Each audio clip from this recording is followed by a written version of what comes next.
Un atelier peu ordinaire, celui de la création de pancartes et de bandeaux, se déroulait cet après-midi au gymnase du Luxembourg à Metz. Dans cette structure sportive qui accueille depuis 10 jours, migrants en situation régulière et sans domicile fixe, au total une quarantaine de personnes sans hébergement. Et c'est bien la problématique du collectif mosellan de lutte contre la misère qui se bat actuellement pour faire respecter le droit au logement. Ce collectif a notamment cessé depuis hier l'activité humanitaire qu'elle entreprenait dans ce gymnase. Puisqu'on n'avait aucune réponse de la mairie et de la préfecture, on a décidé de cesser une partie de ce travail qui est toute la partie humanitaire, parce qu'en fait on est des bénévoles qui travaillons jour et nuit gratuitement.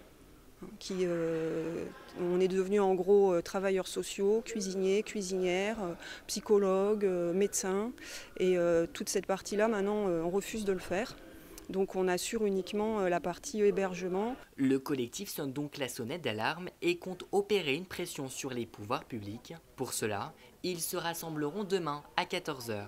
On va être devant la préfecture, on a demandé un rendez-vous, on espère qu'on sera reçu.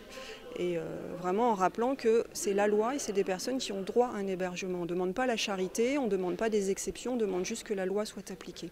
Du côté de la ville de Metz, l'adjoint au maire Raphaël Pitti, en charge des urgences sociales et des actions humanitaires, est bien au courant de la situation. Nous les aidons sur le plan humanitaire au travers du fait qu'ils sont dans ce gymnase mis à l'abri et que nous sommes prêts à aider les associations. Et nous faisons pression sur le plan politique, sur la préfecture, pour la préfecture puisse les héberger, les loger, etc. Donc il y a deux choses à bien séparer.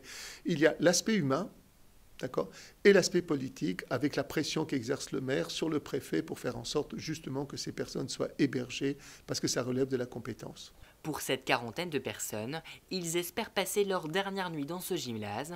Demain, ces femmes et ces hommes seront dans la rue pour faire valoir leurs droits.